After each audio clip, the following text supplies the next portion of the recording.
subscribe. Tariq Radio. Like and subscribe.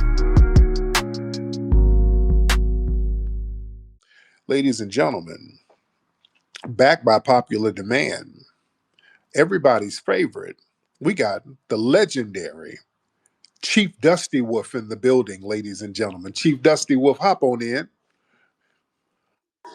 What's up, Tariq, man? What's up with you? What you got going, man? Man, What you talking about tonight, man? man, we just talking about different things, man. How you been, brother? Everybody been wondering where you been hiding. Where you been hiding, brother? Man, bro, same shit. Ain't nothing changed. Bro, I'm saying, is you coming to the is you coming to the rodeo or what, bro? I, Like, I want to. I promise I'm coming out to Oklahoma. I've never really kicked it in Oklahoma, so I really want to come out there. yeah, listen, man, the rodeo is, you know what I mean? I already gave you the story, man. That's the same thing. Last 100 something years, man, we've been doing that.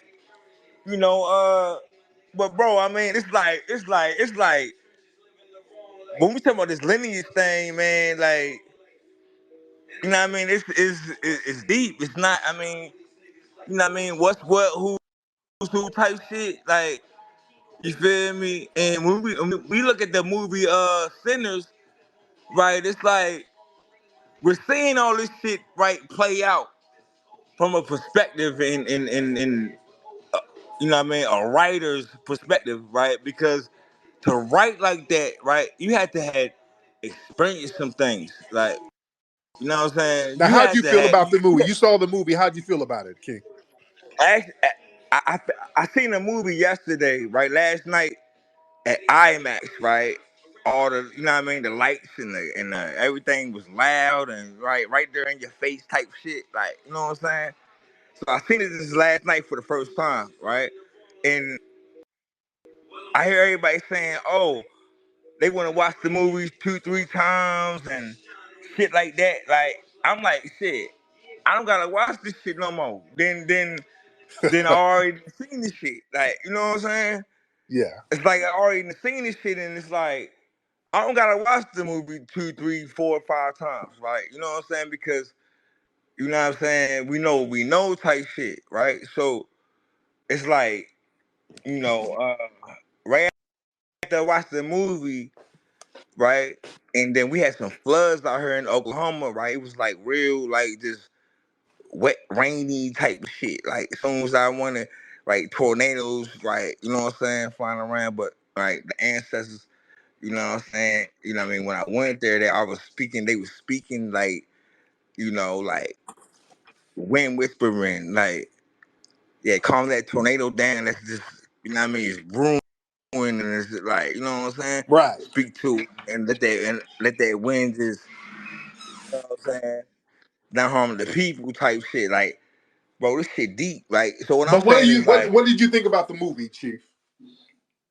I like the movie, right? You know what I'm saying? It was good. Like, I mean, and I could understand everything. I don't gotta go back and go watch it. I mean, I'm gonna watch it again eventually at some point because it's a good movie. You know how you like movies and shit. You just go watch them at some other point. Right? You know what I'm saying? You know what I mean? But I don't gotta go back to back to back. I mean, just, I mean, trying to interpret the movie because it's everything that we've already been speaking about What anyway. was your favorite part of the movie, Chief? Shit, okay, so when they all right, we gotta understand, right, when they coming back to Mississippi, right, they're going into a point, you know what I'm saying, to where as though they were already doing business, you know what I'm saying, in the area, right, based off who they were, right? Not necessarily anything that they brought to the table, you know what I'm saying? But it was based on, I mean, if we're looking at the movie from the lens, then it's like, okay, right, if they're saying that they're coming from Chicago or up north, right, back home, right, then that's saying that, okay, they went there for a specific reason. So, right, we can go any place, right, in our minds how we want to get to that point, right?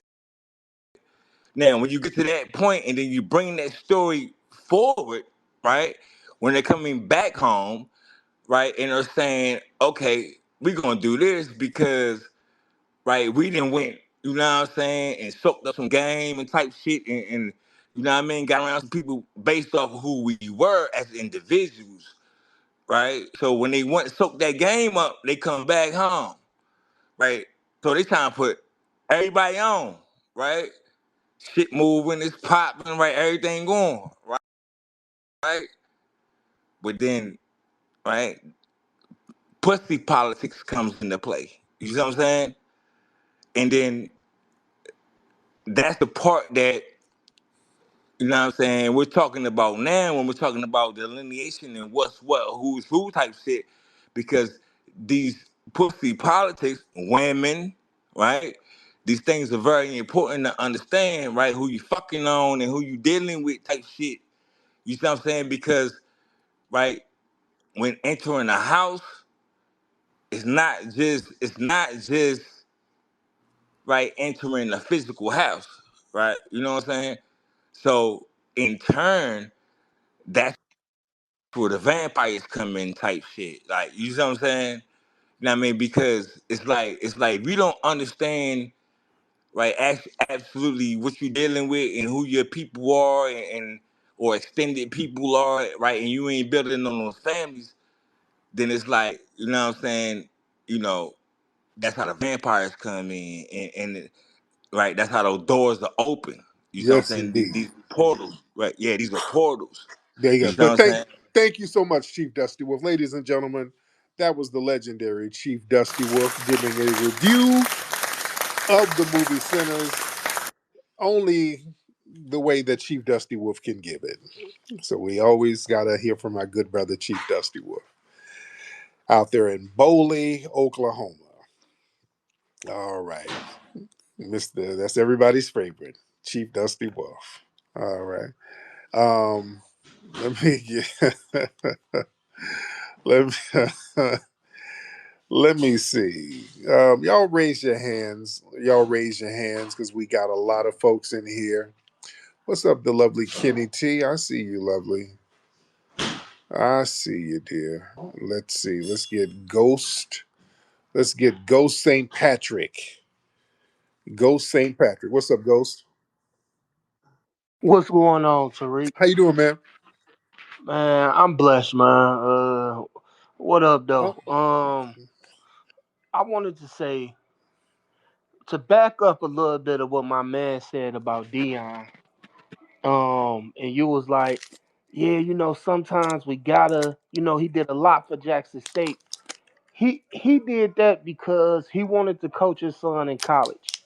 And Dion had been talking about that for a long time. And none of them big college. He has some schools. Shador has some schools like TCU, UCF in Florida. He had other like bigger universities than Jackson State, but they wasn't with Dion when it came to that coaching shit.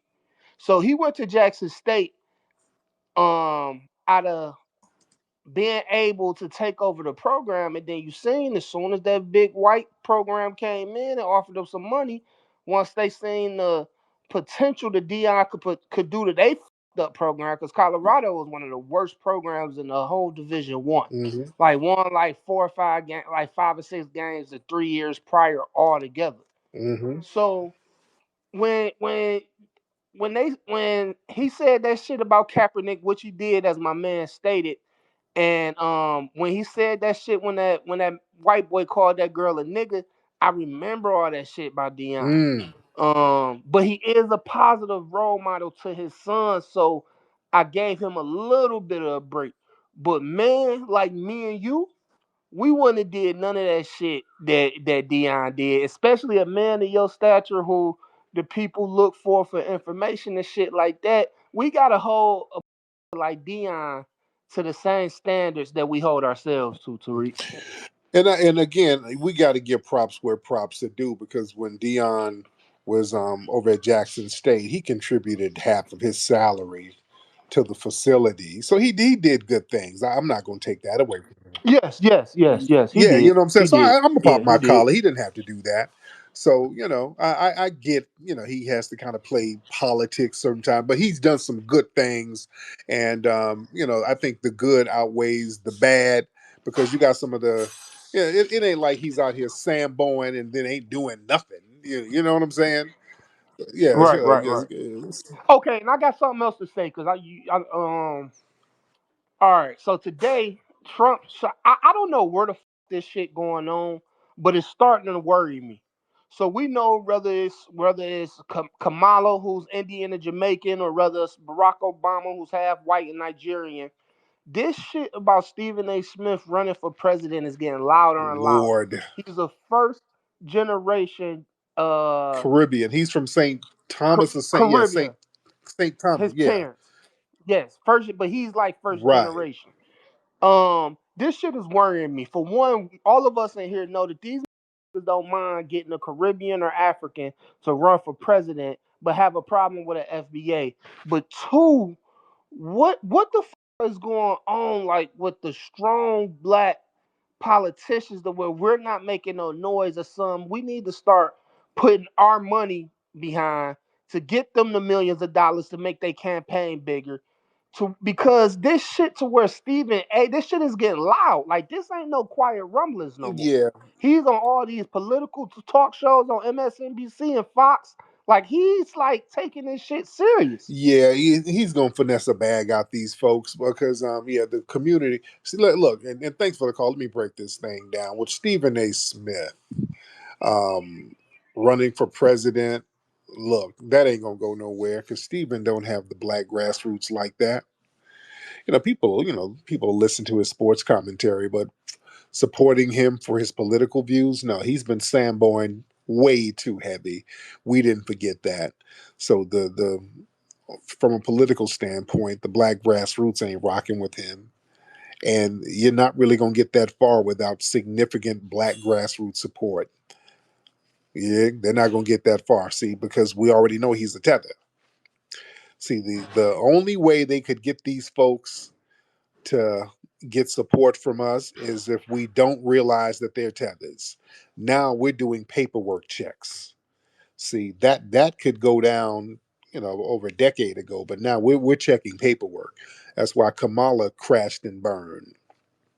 Yeah, because we did a paperwork check on her. All of that cosplaying with black foundational black American aesthetics, that didn't work. No, man, we know that you're a Jamaican tether. And we know you ain't gonna do shit for us. So yeah, that ain't gonna work. So yeah, Stephen might finesse a bag out of white donors or whatever, but that's not gonna go nowhere. Based on my conjecture. We don't know the beginnings of rap because as long as our music has been recording, people have been rapping. The disco DJs separated themselves from us. We were the next generation coming up with this thing, and they was like, what's this little hippity hop thing? The first time I heard somebody spit a 16 over a break beat was probably Melly Mel. The Melly Mel sound that you hear today, I got that sound from Hollywood. I was doing this same form of entertainment long before it had a name. A lot of the gangs were fading out by the time hip-hop came in. A lot of those gangs turned into crews. As far as influencing hip-hop, I saw no Puerto Rican or Jamaican influences whatsoever. I started breakdancing in the 70s. When rap and hip hop was all black, it was negative. Now that it became a big phenomenon and corporately acceptable, now there's this need to take foundational black Americans out of the creation of it and give it away to other people.